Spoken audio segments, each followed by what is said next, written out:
नमो लोये सवसाहुणम्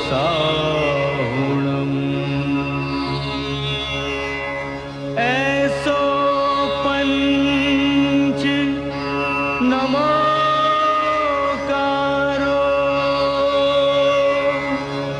सौपाव पणासणो मंगलाणं च सौवेसिं पढमं हवै मंगलम्। पर्वाधिराज पर्युषणના એક પછી એક દિવસો પસાર થતા જાય અને ભીતરમાં અંતરમાં આત્મામાં એક ઉજાસ અને પ્રકાશના કિરણો ફેલાવા લાગે અને ત્યારે એ પ્રકાશના કિરણોમાંથી એક અવાજ આવે છે. આજે કલ્પસૂત્ર વાચનના ચોથા દિવસે, પર્યુષણનો ચોથો દિવસ આજે, અને એ ચોથા દિવસે આપોઆપ એક પંક્તિઓ સરી પડે છે કે વિતરાગથી વડો ન દેવ. તીર્થંકર પરમાત્માથી કોઈ મોટો દેવ નથી. મુક્તિથી ન મોટું પદ આ જગતમાં, આ જીવનમાં, સાધનામાં અંતે શું? આ સઘળી મુમુક્ષાના અંતે એક મુક્તિપદની પ્રાપ્તિની ખેવના. એટલે મુક્તિથી ન મોટું પદ, શત્રુંજયથી ન વડું તીર્થ.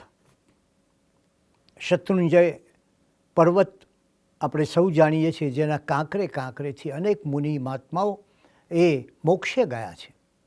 અને કેવું એ ભવ્ય તીર્થ! તો એ શત્રુંજય તીર્થ, અને એનાથી કોઈ મોટું તીર્થ નથી. એની 9 ટૂંક પર તમે જાઓ, એક ટૂંક ચડો, બીજી ટૂંક ચડો અને 9મી ટૂંકે પહોંચો ત્યારે આદિનાથ દાદાના દર્શન થાય.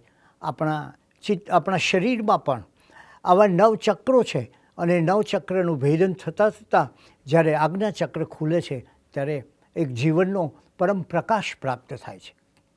તો એટલે અહીંયા કહ્યું, શત્રુંજયમાં જેટલા જિનાલયો છે એટલા જગતમાં અન્યત્ર ક્યાંય નથી. શત્રુંજયમાં જેટલી મૂર્તિઓ છે એટલી જગતમાં અન્યત્ર ક્યાંય નથી. પણ એથી એક વિશેષ એનો મહિમા એ શાશ્વત તીર્થ હોવાને કારણે છે.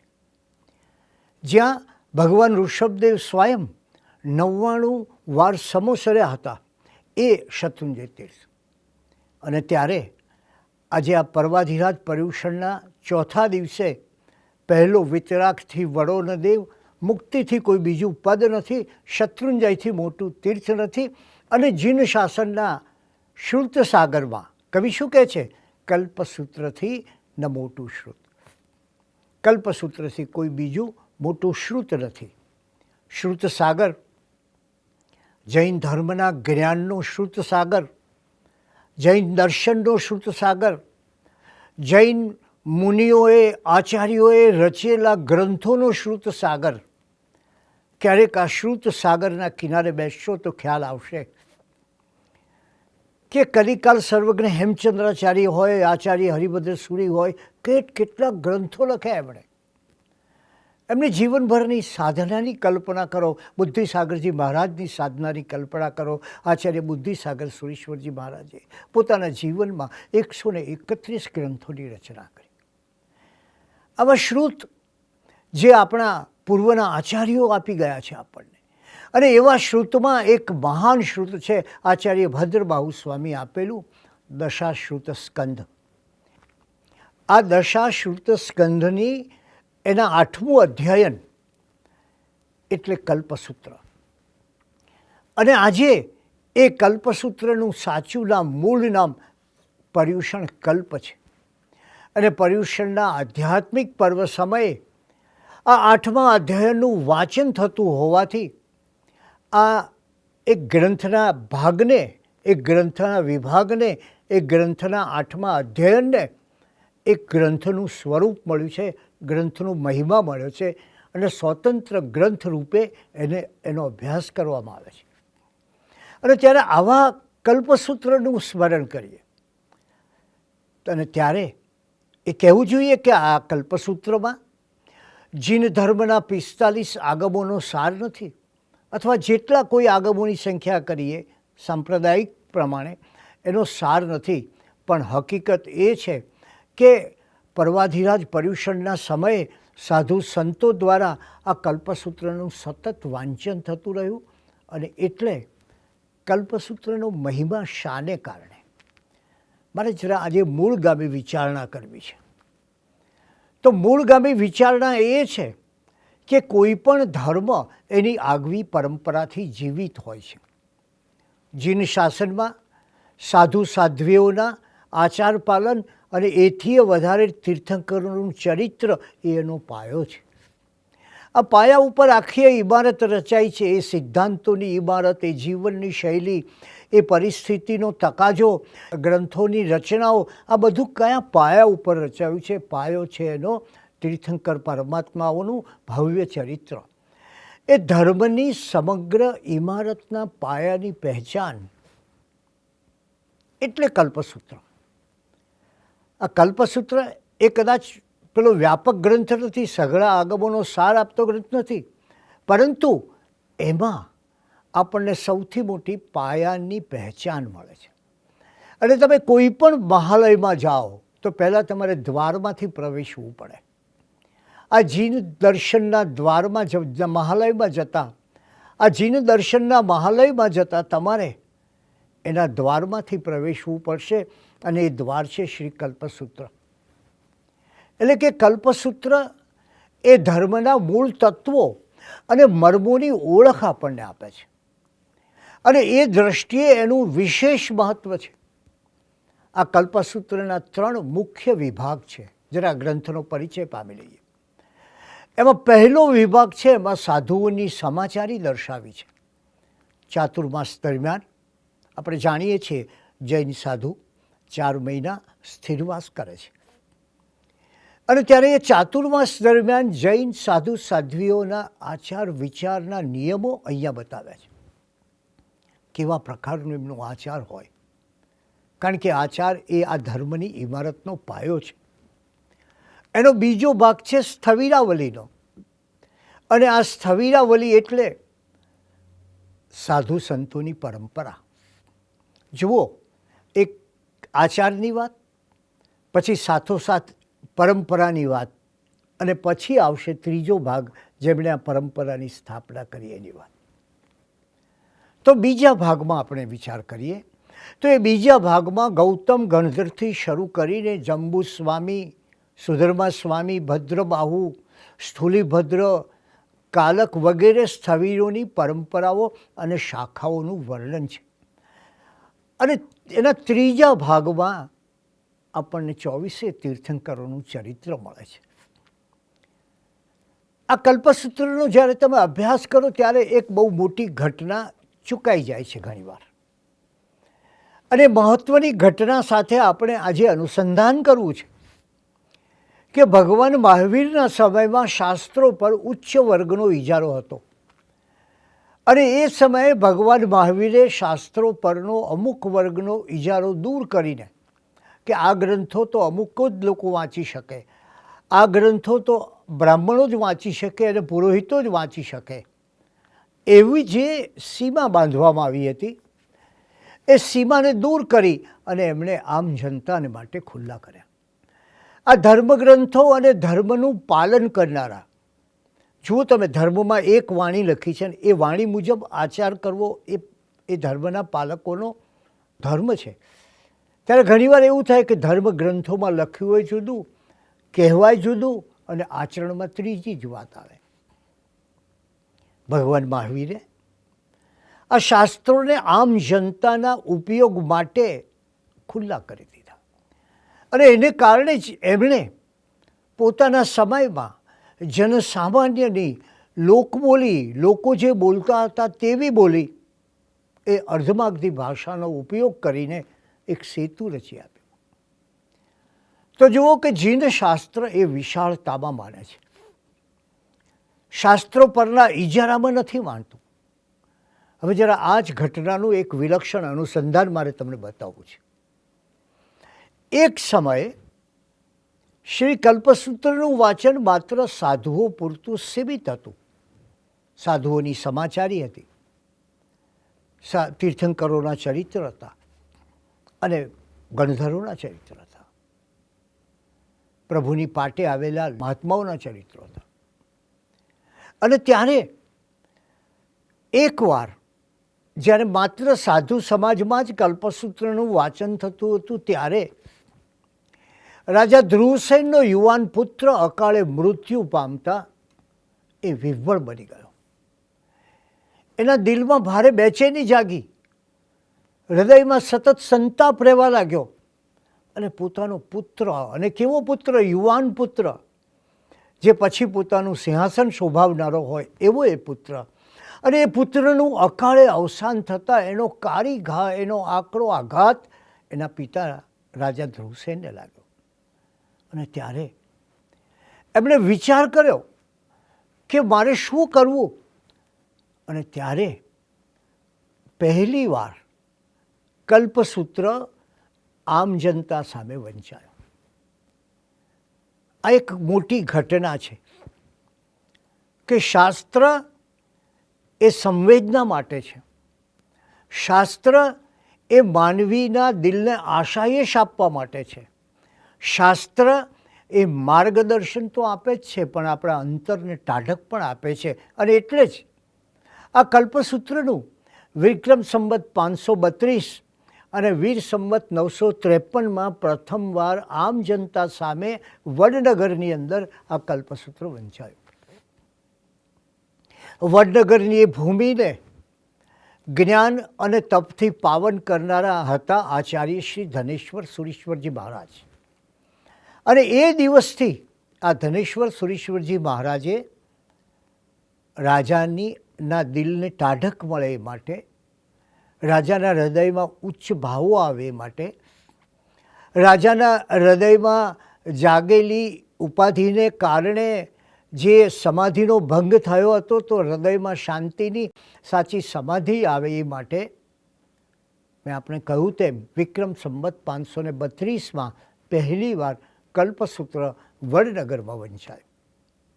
અને એનું વાંચન કર્યું આચાર્ય શ્રી ધનેશ્વર સુરીશ્વરજી મહારાજે. અને એ ધનેશ્વર સુરીશ્વરજી મહારાજે જે વાંચન કર્યું એ દિવસથી આ કલ્પસૂત્રનો શ્રુત સાગર એ સહુ કોઈને માટે ઉપલબ્ધ થયો.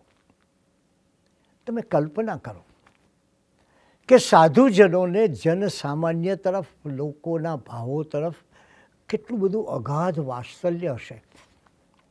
અને એટલે જ એ સાધુજનોએ આ કલ્પસૂત્રનું આમ જનતાને માટે વાંચન તો કર્યું, પણ એનાથી વધારે કે જનસમુદાયને સંતર્પક બને, જનસમુદાયના હૃદયમાં ધર્મની ઉર્ધ્વ ભાવનાઓ જાગૃત થાય, એને માટે જે કલ્પસૂત્રમાં મૂળ ક્રમ હતો એ ક્રમમાં ફેરફાર કર્યો.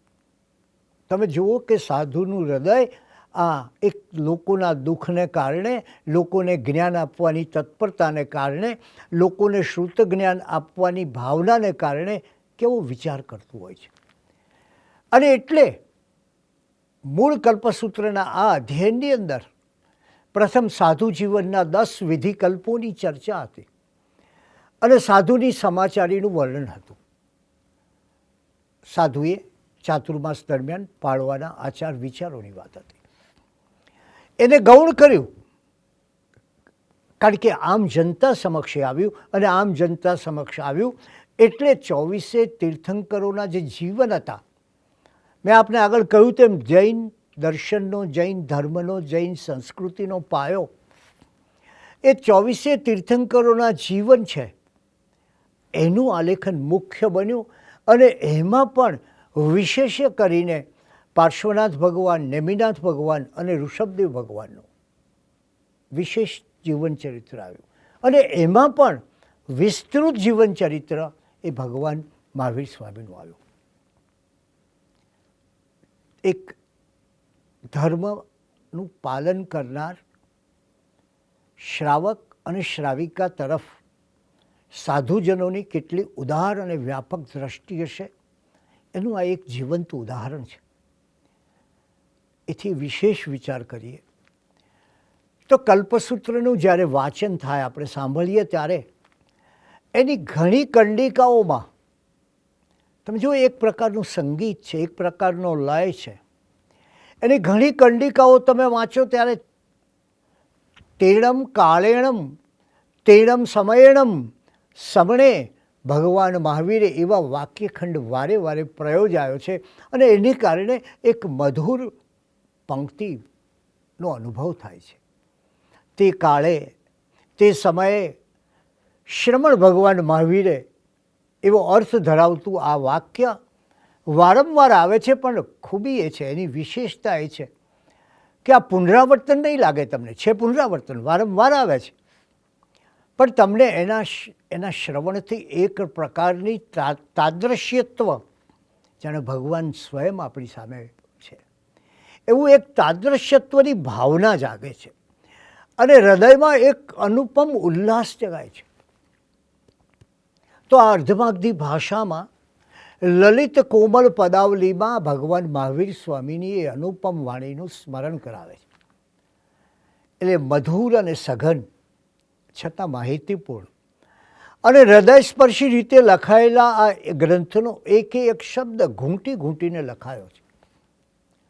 આમ કલ્પસૂત્રનો મહિમા જૈન ધર્મનો પાયો દર્શાવવામાં, તીર્થંકરોની અપૂર્વતા પ્રગટ કરવામાં, એની ભવ્ય અને અનુપમ સાધુ પરંપરાની મહત્તા ગાવામાં અને જનસમાજના વ્યાપક કલ્યાણની ભાવનામાં રહેલો છે.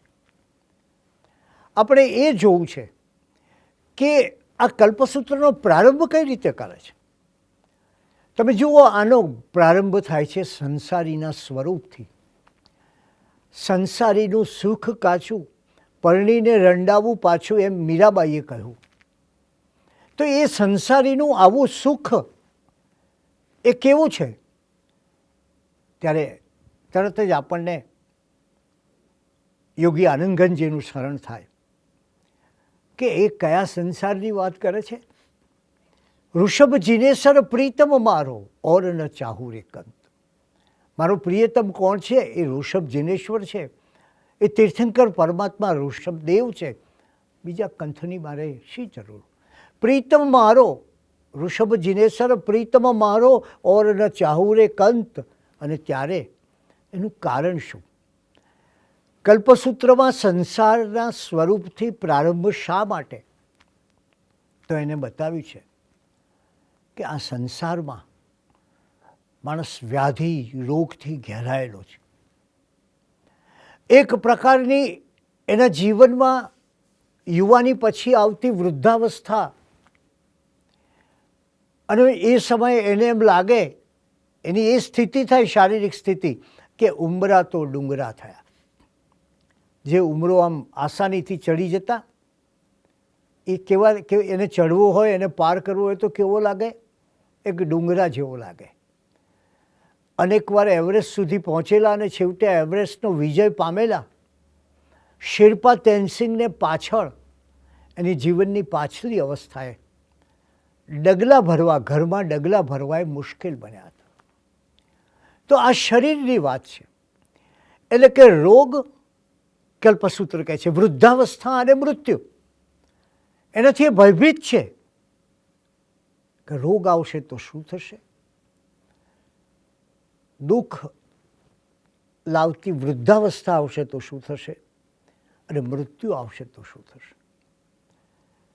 કલ્પસૂત્ર કહે છે કે આ ત્રણ તો પાછા લાગેલા છે, પણ વળી કપટ, વિશ્વાસઘાત, દગો, દુશ્મનાવટ, આવા કેટલાય દુઃખો તમને લાગ્યા છે. અને એટલે કલ્પસૂત્ર કહે છે કે આવા ભયંકર પાપમય દુઃખમાંથી તારે બહાર આવવું પડે. આ શું છે? આ કઈ વસ્તુ છે? તો ભગવાન મહાવીર સ્વામીના અંતિમ ઉપદેશ ધરાવનારા શ્રી ઉત્તરાધ્યયન સૂત્રમાં ત્રણ માર્મિક શબ્દો મળે છે. સૌવ, કોમા, વુહા વહા. સૌવ, કોમા, વુહા વહા એટલે કે બધા કામ અને ભોગ અંતે દુઃખ આપનાર છે. માણસ જેટલો કામમાં જશે એ અંતે દુઃખ કેમ આપે છે? કારણ કે કામની કોઈ પરિતૃપ્તિ હોતી નથી. આપણે કહીએ છીએ ને કે કાયા જીર્ણ થઈ પણ હજી ભોગ વૃત્તિ જીર્ણ નથી થઈ. તો આવી પરિસ્થિતિ જે છે ત્યારે ઉત્તરાધ્યયન સૂત્રમાં ભગવાને કહ્યું કે આ કામ અને ભોગ અંતે દુઃખ આપનાર છે. કદાચ ક્ષણિક તને એનો સુખ લાગતું હોય પણ અંતે જતાં એ તેના માટે પારાવાર દુઃખો લઈ આવે છે. અને એવે સમયે થાય છે શું? માણસ સંસારમાં રહે, રોગ, વૃદ્ધાવસ્થા અને મૃત્યુથી ઘેરાયેલો હોય, અને એનાથી વધારે કોઈએ એને દગો કર્યો હોય, અને આવું તો બધું સંસારમાં ચાલતું જ હોય, એનાથી દુઃખી થઈ ગયો હોય, એટલે કે આવો દુઃખમય, ભયંકર અને પાપમય સંસાર છે. અને એટલે જ એમાં થાય છે શું? પરિણામ શું આવે છે? એમાં અનંત શક્તિનો માલિક, અનંત જ્ઞાનનો ભંડાર અને અનંત સુખનો સ્વામી આત્મા ફસાઈ જાય છે. અને ત્યારે રાગદ્વેષની પાછળ માણસ જાય છે. અને એવા રાગદ્વેષને પરિણામે આજે આપણે એ વિચારીએ કે કલ્પસૂત્રનું સ્મરણ કરીએ ત્યારે આપણે એ જાણીએ કે જૈન ધર્મમાં વિચાર તો બરાબર છે, વિચાર મહાન હોય, ભાવના ઉત્તમ હોય, પણ આચારનું મહત્ત્વ છે. એનું જીવનમાં રૂપાંતર થવું જોઈએ, મહત્ત્વનું છે. અને કારણ શું? કારણ એક જ, ભગવાનની વાણીનું સ્મરણ કરો. જે રાત્રિઓ વીતી જાય છે તે પાછી આવતી નથી. ધર્મનું આચરણ કરનાર મનુષ્યોની રાત્રિઓ સફળ થાય છે. આપણા જીવનની પ્રત્યેક ક્ષણ મહત્ત્વની છે. અને એ ક્ષણને આ કલ્પસૂત્રના અધ્યયનમાં, કલ્પસૂત્રમાં આલેખાયેલા તીર્થંકરોના ચરિત્રોમાં, કલ્પસૂત્રમાં મળતા મહાન સાધુ મહાત્માઓના ચરિત્રમાં ડૂબાડીએ અને એ ચિત્તમાં ધીરે ધીરે એ મોક્ષ દ્રષ્ટિનો ઉદય થાય. તો ચાલો આજે આપણે જીવનમાં રૂપાંતર સાધે એવા કલ્પસૂત્રના વાચન અને શ્રવણ તરફ જઈએ અને એ શ્રવણથી આપણી જાતને ધન્ય કરીએ. પર્વાધિરાજ પર્યુષણ પર્વ એ કોઈ અન્ય કથા વાર્તાઓનો સમય નથી.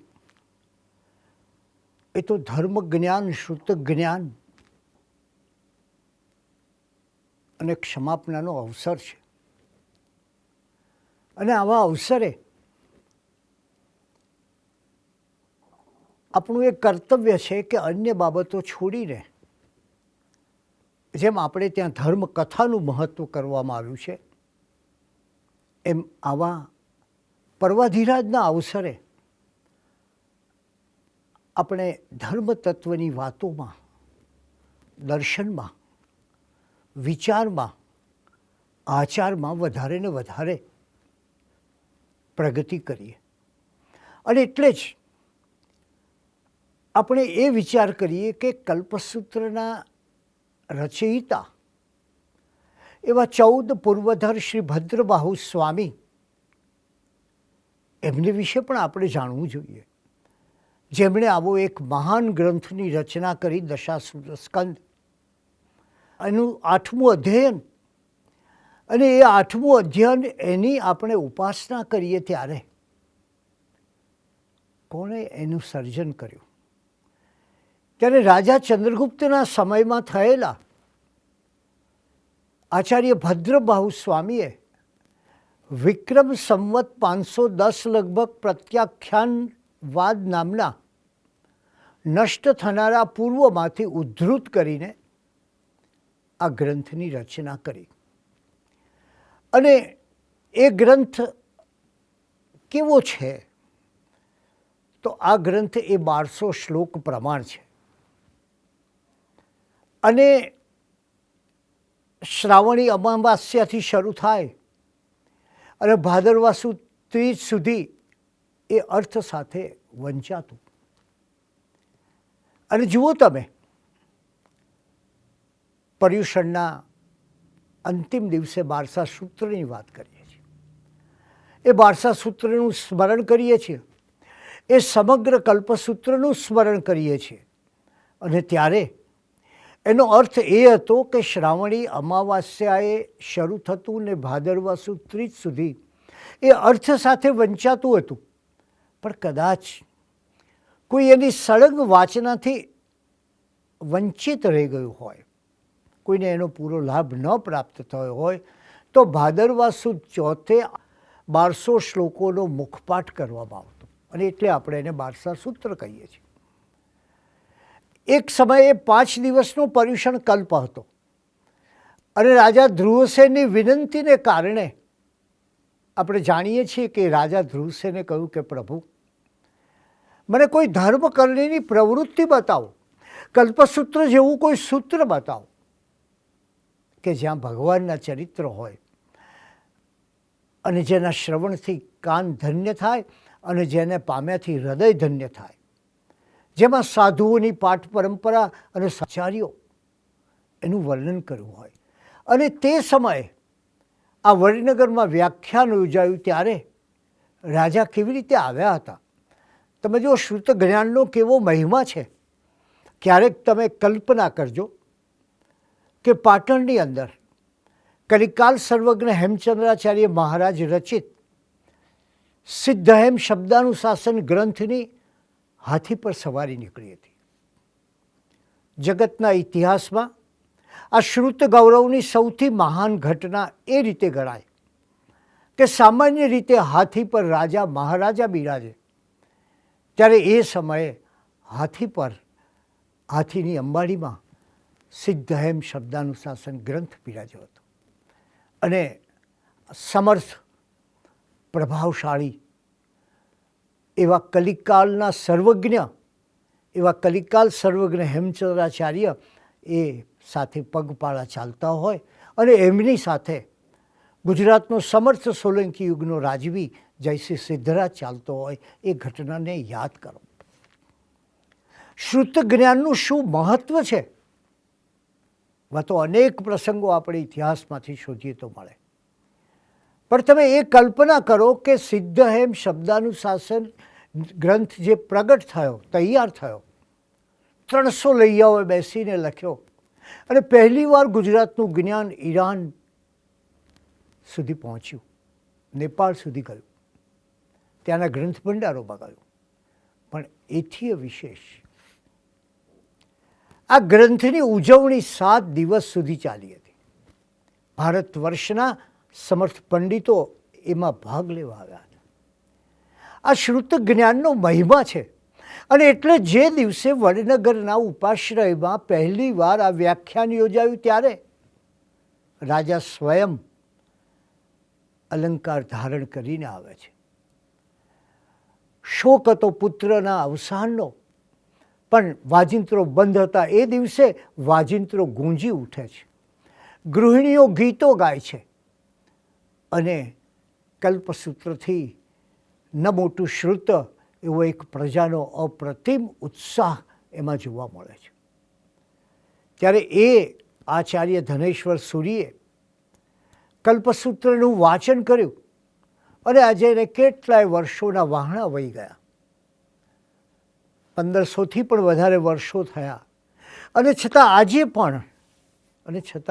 પણ પ્રભુ પ્રતિમા જેટલો જ આ શ્રુત જ્ઞાનનો મહિમા જળવાઈ રહ્યો છે. અને ત્યારે એ 12 સૂત્ર નામનું કલ્પસૂત્રનું લખાણ 291 કંડિકા છે અને એનું માપ 1200 કે તેથી વધુ ગાથા કે શ્લોક પ્રમાણ જેટલું ગણી શકાય. આપણે જોયું કે લલિત મધુર પદાવલીમાં એમાં તીર્થંકરોના ચરિત્રો આપણને મળે છે. અને ત્યારે એક કવિએ કહ્યું છે તેમ કલ્પસૂત્ર કલ્પતરુ સમાન છે, કલ્પવૃક્ષ છે. અને કઈ રીતે કલ્પવૃક્ષ છે, કવિ શું કહે છે આપણને? એ તરુ, એ વૃક્ષના, આ કેવું એક વૃક્ષ છે, શુદ્ધ જ્ઞાનનું એક અનુપમ વૃક્ષ છે. અને કવિની કલ્પના જુઓ કે એ શુદ્ધ વૃક્ષના, એ તરુના બીજ રૂપે, આનું બીજ છે એ મહાવીર ચરિત્ર છે. કલ્પસૂત્રમાં સૌથી વિસ્તૃત રીતે મહાવીર ચરિત્ર આપણને પ્રાપ્ત થાય છે. અંકુર રૂપે પાર્શ્વ ચરિત્ર છે, પાર્શ્વનાથ ભગવાનનું ચરિત્ર છે. થડ રૂપે નેમી ચરિત્ર છે. શાખા રૂપે ઋષભ ચરિત્ર છે અને પુષ્પ રૂપે સ્થવિરાવલી. પુષ્પ રૂપે સ્થવિરાવલી છે અને એની સુગંધ રૂપે સમાચારી છે, સાધુઓની આચાર સંહિતા સમાચારી છે. અને એટલે જ કહ્યું કે આ કલ્પસૂત્ર રૂપ કલ્પવૃક્ષનું ફળ મોક્ષ છે. અને ત્યારે આ કલ્પસૂત્રનો એ મહિમાનો વિચાર કરીએ, આપણે આશ્ચર્ય થશે કે ભારતના વિદ્વાનોએ તો બરાબર, પણ જર્મનીના વિખ્યાત વિદ્વાનોએ પણ કલ્પસૂત્ર ઉપર સુંદર પ્રસ્તાવના અને એનો અંગ્રેજી અનુવાદ પ્રગટ કર્યો છે. એ મહાન અને સમર્થ વિદ્વાન જર્મનીના હર્મન જેકોબી, એમણે એક સુંદર પ્રસ્તાવના સાથે પહેલીવાર જ્યારે આ ગ્રંથ પ્રગટ કર્યો ત્યારે દુનિયાના વિદ્વાનોને ખ્યાલ આવ્યો કે આ કલ્પસૂત્ર એ કેવો મહાન ગ્રંથ છે. આપણે ત્યાં 17મી સદીમાં જ એની 3 ટીકાઓ લખાઈ ગઈ અને છેલ્લું ખીમશાહી કહેવાતું પંડિત શ્રી ખીમ વિજયજી ગણીએ રચેલું ટબારૂપ કલ્પસૂત્ર એ ગુજરાતના મહેમદાવાદમાં તૈયાર થયેલું. ઈસવીસન 1707માં નગરશેઠ હેમાભાઈ, અમદાવાદના નગરશેઠ હેમાભાઈ અને પ્રેમાભાઈ, જેમના સ્મૃતિમાં પ્રેમાભાઈ હોલ છે, એ પ્રેમાભાઈની ઉપસ્થિતિમાં એ વંચાયું હતું. અને એ સમયે 1707માં મિત્રો કલ્પના કરો કે નગરશેઠ હેમાભાઈએ સર્વ શ્રોતાઓને 1 રૂપિયાની પ્રભાવના આપી હતી. 12મી થી 15મી સદીની ચિત્રકલામાં જૈનોની એક આગવી ચિત્રકલા છે. અને 15મી સદીમાં તો સોનાની શાહીથી કે રૂપાની શાહીથી કંડારાયેલું કલ્પસૂત્ર આજે પણ મોજૂદ છે.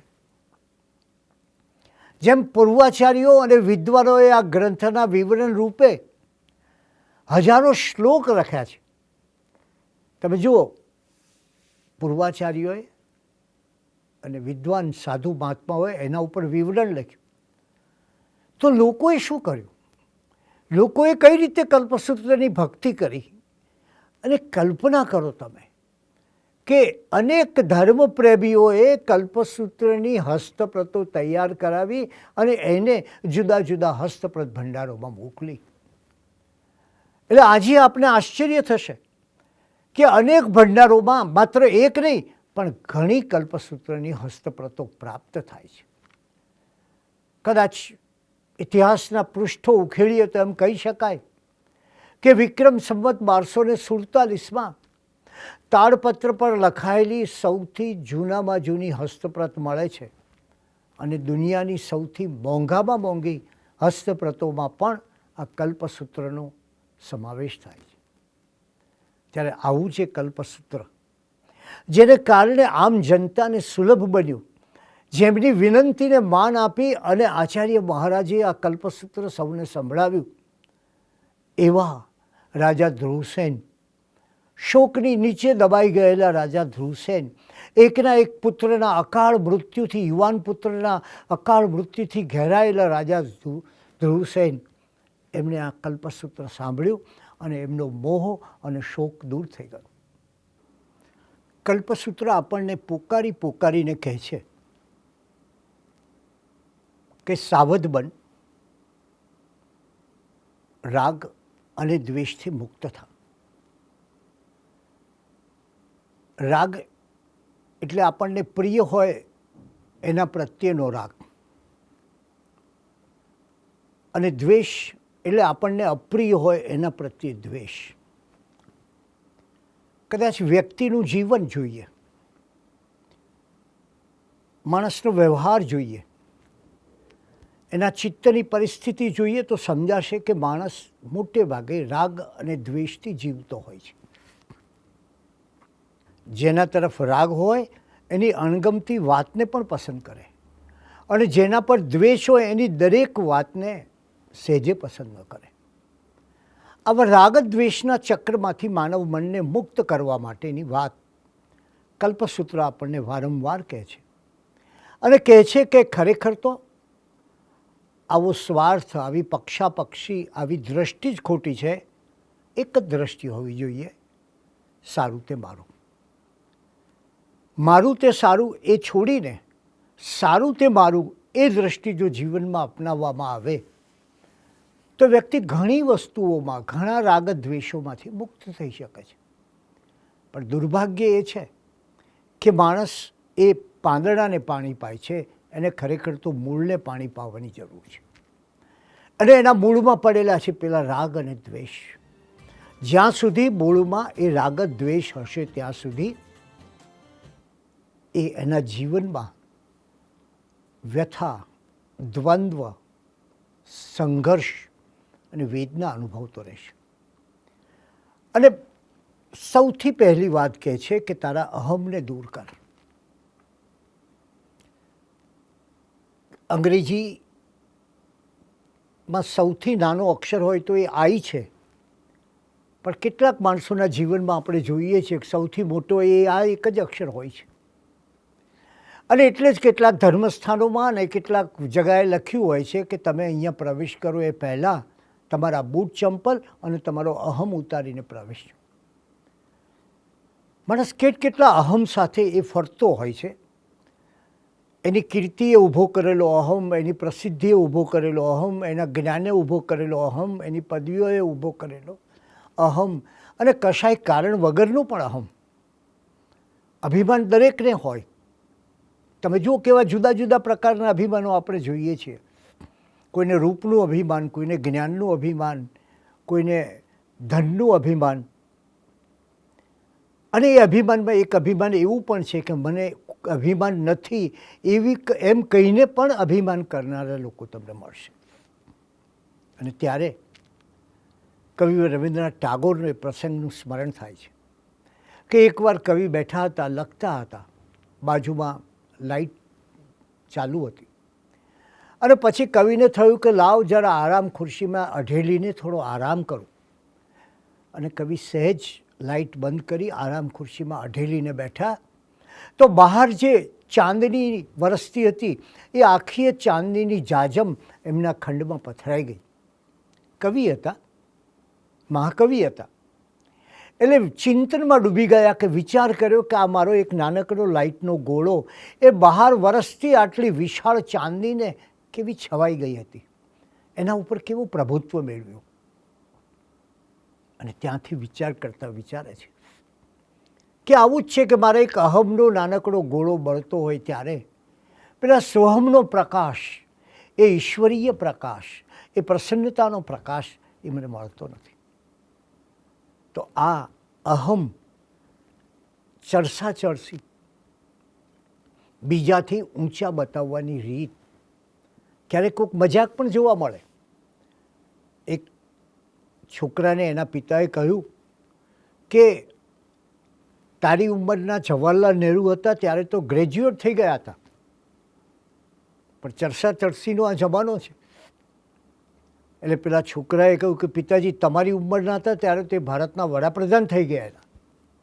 તો જુઓ તમે કે આવી ચરસા ચરસી એને પરિણામે વ્યક્તિ એક રાગ અને દ્વેષમાં એવો ફસાયેલો છે. અને એ સમયે ભગવાન મહાવીરે આપેલું એક દ્રષ્ટાંત યાદ આવે છે. ભગવાનની શૈલી એક જ્ઞાતા શૈલી છે, એટલે કે ઉદાહરણથી વાતને સ્પષ્ટ કરવી એ શૈલી છે. અને એક ઉદાહરણ આપે એટલે વસ્તુ એ વાત તરત સ્પષ્ટ થઈ જાય. આપણા શાસ્ત્ર ગ્રંથોમાં પણ જુઓ કેટલા ઉદાહરણો મળે છે.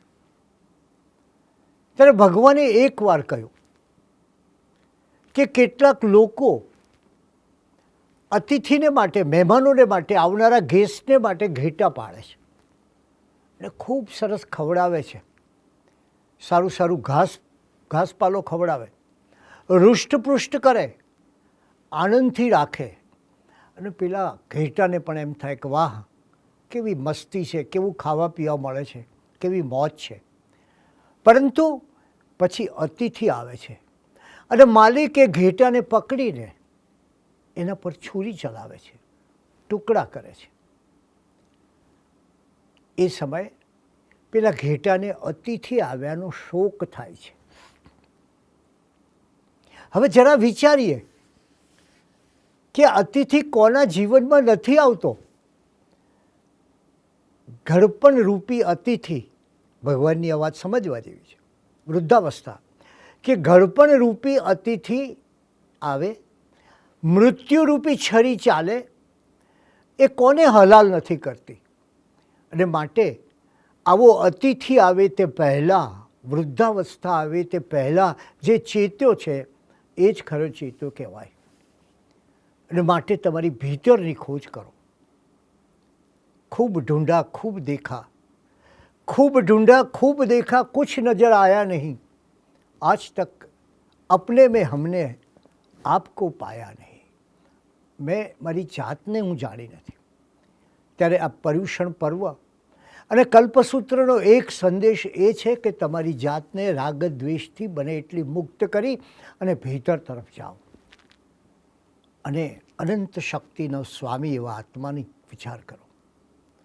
પણ આપણે જાણીએ છીએ કે આવા સુંદર પર્વમાં પણ કલ્પસૂત્રકારને પણ ખબર છે કે કેટલાક લોકો, કલ્પસૂત્રકારે બહુ સરસ 3 પ્રકારના લોકો બતાવ્યા છે: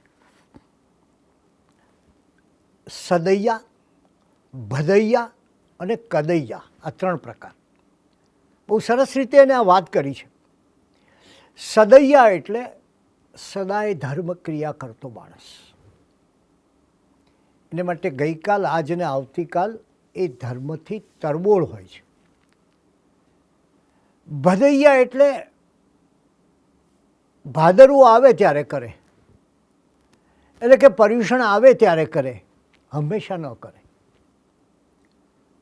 પેલો સદૈયાની જેમ એ સદા ન કરે, પણ ભદૈયા પર્યુષણ આવ્યું, બધું યાદ આવ્યું, ધર્મ યાદ આવ્યો, અનુષ્ઠાન યાદ આવ્યા, ઉપવાસ યાદ આવ્યો, તપ યાદ આવ્યું, ક્ષમા યાદ આવી, એટલે બસ એક પર્યુષણની અંદર ચાલ્યા જ કરે. અને કદૈયા ક્યારેક મન થાય તો કરે.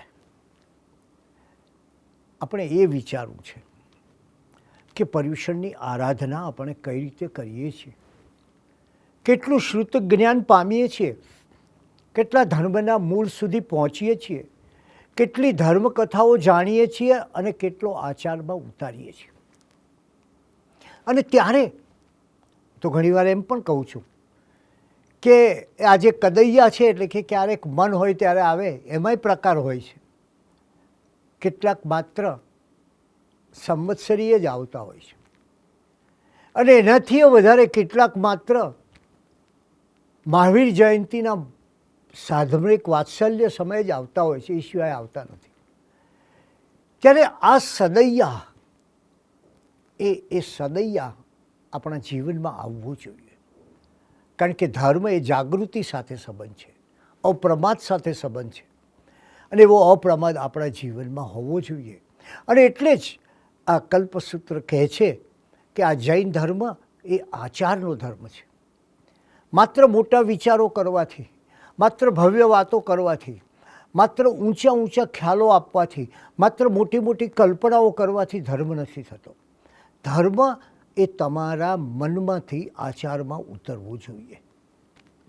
અને કઈ રીતે ઉતરે? એ તમારા વિચારમાં આવે, એ તમારા આહારમાં આવે, એ તમારા આચારમાં આવે, ત્યારે એ ધર્મ ઉતરે કહેવાય.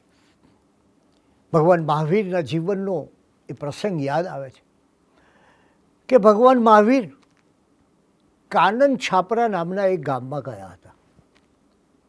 કાનન છાપરા એટલે કર્મકાર ગ્રામ, મૂળ નામા હશે, કે જ્યાં મહેનત મજૂરી કરનારા લોકો આ કાનન છાપરામાં રહેતા હતા. ભગવાનના દીક્ષાનો પ્રથમ દિવસ હતો. રાજકુમાર વર્ધમાન યોગી બની અને સંચર્યા હતા. અને દીક્ષાના પ્રથમ દિવસની રાત્રે એક ગોવાળ, આપણે જાણીએ છીએ એમને બળદ સોંપીને જાય છે અને પછી પાછો આવે છે, તો ભગવાન તો ધ્યાનસ્થ હોય છે, એને બળદ મળતા નથી. ફરી પાછો તપાસ કરે છે, ખબર પડે છે કે ભગવાનની ક્યાંક સહેજ નજીકમાં જ બળદ બેઠા છે. એટલે માને છે કે નક્કી આ કોઈ બળદ ચોર છે. અને એટલે ગોવાળ રાશ લઈને આ યોગી મહાવીર પર વીંઝવા જાય છે. અને એવે સમયે ઇન્દ્ર આવે છે અને એને અટકાવે છે. ઇન્દ્ર કહે છે ગોવાળને કે અરે જેને તું ચોર માને છે એ તો અઢળક દોલત છોડીને આત્મસાધનામાં નીકળેલા રાય સિદ્ધાર્થના પુત્ર છે. પેલા ગોવાળ એમની ક્ષમા માગે છે, વંદન કરે છે, અને પછી યોગી મહાવીરને કહે છે કે આપને મેં ન ઓળખ્યા ને માટે આવું કરવા ગયો, મને ક્ષમા આપો, માફ કરો. એ સમયે દેવરાજ ઇન્દ્ર, આ બહુ મહાન ઘટના છે કે દેવરાજ ઇન્દ્ર પ્રભુ મહાવીરને કહે છે કે હજી 12.5 વર્ષ સુધી આપની સાધના ચાલવાની છે. પહેલાં તો આપ નગરમાં હતા, હવે આપ જંગલમાં ચાલશો, અને આ જંગલમાં કેટલાય અણસમજુ માણસો મળશે, કેટલાય અનાચારી માણસો મળશે, કેટલાય દુષ્ટ માણસો મળશે, કેટલાય પ્રાણીઓ ભયાનક મળશે અને તમારા ધ્યાનમાં વિક્ષેપ નાખશે. આ તમારું ધ્યાન છે એ ખંડિત થઈ જશે, અખંડિત નહીં રહે. અને જુઓ, તમારું ધ્યાન ખંડિત રાખવા માટે મારી પાસે એક ઉપાય છે. અને પોતાના ઉપાયનું વર્ણન કરતા કહ્યું કે આપ 12.5 વર્ષ સુધી નિરાંતે સાધના કરો, એકાંત સાધના કરો. હું બહાર ઊભો રહીશ અને આપનું ધ્યાન રાખીશ. કોઈ આપને કનડે નહીં, કોઈ આપને પજવે નહીં, કોઈ આપને મુશ્કેલીમાં મૂકે નહીં. અને ત્યારે યોગી વર્ધમાન પ્રભુ મહાવીરનો શું ઉત્તર છે એ જુઓ તમે. એમણે ભગવાને કહ્યું કે ભાઈ, આ મારો માર્ગ તો એકલો જાને રેનો માર્ગ છે, એકલા જવાનું છે. અને તું એમ કહે છે, પણ જેને બાહ્ય શત્રુની બીક હોય એને સાવધ રહેવું પડે. આંતરશત્રુનો નાશ કરવા નીકળનાર બીજા કોઈની સહાય સ્વીકારતો નથી, અને બીજાના બળ કે બીજાના સાથનો એને માટે કોઈ અર્થ નથી. અને તમે જુઓ કે ભગવાન એકલા નીકળે છે. ઇન્દ્રની ઓફર કેટલી અદ્ભુત હતી. કોઈને પણ એમ કે તમે નિરાતે સાધના કરો ને, હું તમારી સગળી ચિંતા કરીશ. પણ ત્યારે ભગવાને કહ્યું કે માણસે પોતાના આત્મબળથી ઝઝૂમવાનું છે, બીજાના સહાયથી નહીં.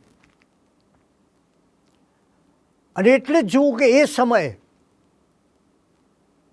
એવું હતું કે તમે કોઈકને દક્ષિણા આપો અને તમારા પૂર્વજોને પુણ્ય મળે.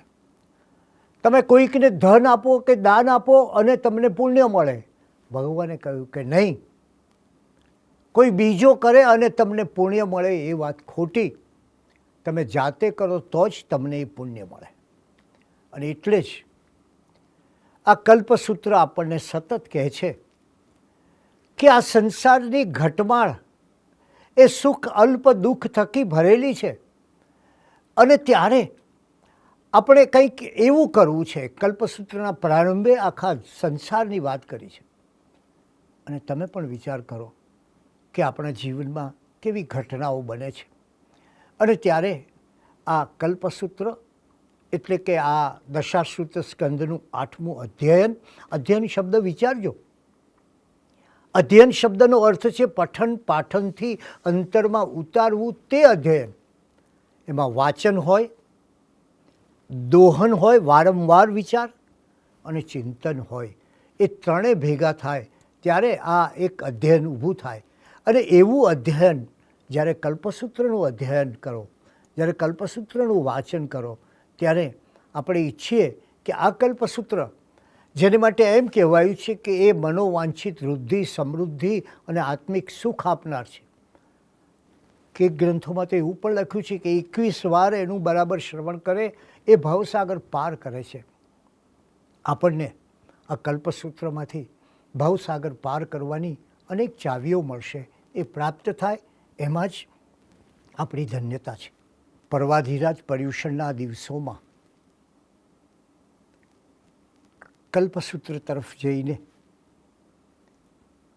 આપણે આ સંસારના સ્વરૂપને સમજીએ. જીન શાસનની ગૌરવવંતી પરંપરાનું જ્ઞાન પ્રાપ્ત કરીએ. સાધુઓની મહાનતા, જૈન સાધુ જગતની એક અજાયબી છે. એ સાધુઓના ચરિત્રોનું અવગાહન કરી અને તીર્થંકરોના ચરિત્રમાંથી પ્રેરણા મેળવીએ. એટલે આપ જુઓ કે સંસાર, આત્મા અને પરમાત્મા, આ ત્રણ પગથિયા, આ ત્રણેય પગથિયાનો સમાવેશ એ કલ્પસૂત્રમાં થાય છે. જેમ જેમ કલ્પસૂત્રનું આ અધ્યયન થતું જાય એમ આપણા અંતરને એક નવા ઉજાસની, નવા દર્શનની, નવી ભાવનાઓની પ્રાપ્તિ થશે અને જીવન પ્રસન્નતામય બનશે. રવો અરિહંતાણમ, રવો સિદ્ધાણમ, રવો આયર્યાણમ, નમો વજ્જાયાણમ, રવો લોય સંવત્સાહુણમ, એસો પંચનમુક્કારો સવ્વ પાવપણાસણો, મંગળાણમ ચ સંવેસિં પડમમ હવૈ મંગલમ, ચત્તારી મંગલમ, અરિહંતા મંગલમ, સિદ્ધા મંગલમ, સાહુ મંગલમ, કેવલી પન્નતો ધમ્મો મંગલમ, ચત્તારી લોગુત્તમા, અરિહંતા લોગુત્તમા, સિદ્ધા લોગુત્તમા, સાહુ લોગુત્તમા, કેવલી પન્નતો ધમ્મો લોગુત્તમો, ચત્તારી શરણં પવજ્જામિ,